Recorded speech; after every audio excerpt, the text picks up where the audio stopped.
Cousinor, reporting from Courthouse Green Primary School. Firstly, I would like to say a huge congratulations to Mighty 2 Beach again. 2 weeks in a row, they are leading our collaboration cup.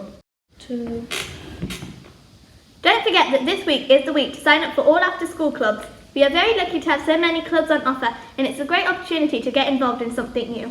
It is also an easy way to win our class collaboration cups. If you need a letter, you will be able to get one from the school office after school. In this week's news, we will be discussing the importance in taking care of our environment and how climate change is impacting on our lives. I'm Jess, and I'm the station leader of Rotherham, Britain's largest Antarctic research station. An international group of scientists have just released a report which explains the damage that we're doing to our planet by causing the climate to warm. The report warns us that we must do everything we can to limit this warming effect to as close to 1.5 degrees above the normal temperature as possible. This is particularly worrying because we've already caused 1 degree of warming in recent years. As the planet continues to warm, we can expect to see more droughts, more forest fires, sea levels will rise as glaciers and ice caps melt. There might be some food shortages in some areas of the world as crops struggle to grow in the heat. Polar bears will be affected because they'll struggle to find food and lose the ice that they're used to living on. Insects and sea creatures will also be affected. It's easy to think that individuals can't have much of an impact, but the scientists that wrote this report are keen to tell you that you can. There are 2 main things that you can do to make a difference now. Eat less meat. Meat production causes dangerous gases to be released into the atmosphere that causes warming. And the other, use cars less. The pollutants released by cars cause the planet to warm up. As many of you already know, Australia is currently tackling one of the largest bushfires since September, and climate change is a huge cause for this. Let's find out more. Fires in Australia usually affect scrubland, but instead these are tearing into the forests, which means the fires are hotter and taller and harder to tackle. This map of the UK gives you a sense of the massive area in Australia that has burned so far. The impact has been devastating, with thousands of people being forced to leave their homes and an estimated 500 million animals affected. 2019 was Australia's hottest year ever recorded. The higher the temperatures, the greater the risk, because fires start up a lot easier as soil and plants dry up. It's no surprise then that Australia has just been through its hottest spring ever, leaving lots of plants and crops ready to burn. There has also been a lack of rain in the country, with long periods of drought over the last few years. And all the time the global average temperature is heading up.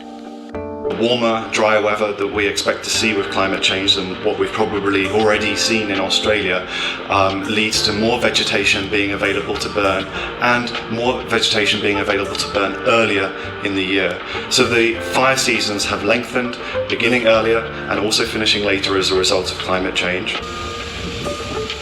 Not only the emergency services on the ground, but lots of other people are trying to help, including the pop star Pink and movie star Nicole Kidman, who have helped raise 20 million Australian dollars for those in need.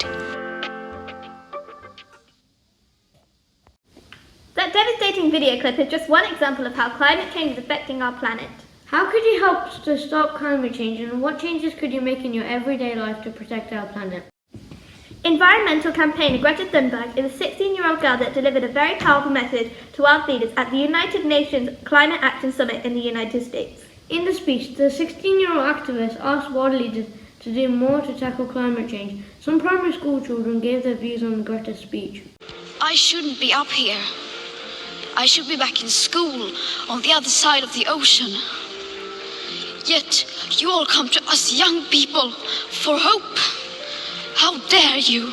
I mean, it's amazing how well she stood up and told all the politicians off for not acting how they should. I think it's really empowering how she's fighting for the people who can't fight for themselves. What she's doing is great, and more people should be like her. Greta's inspired me to look at the world differently. I've changed my views towards the world now I've looked at that speech.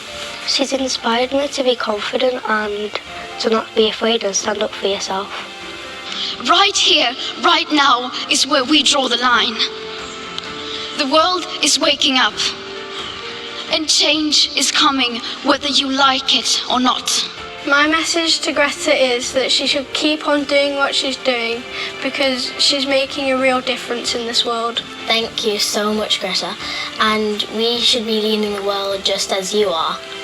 My message to Greta is just keep on doing what you're doing. Everyone's behind you, and we hope that you can succeed in what you're doing.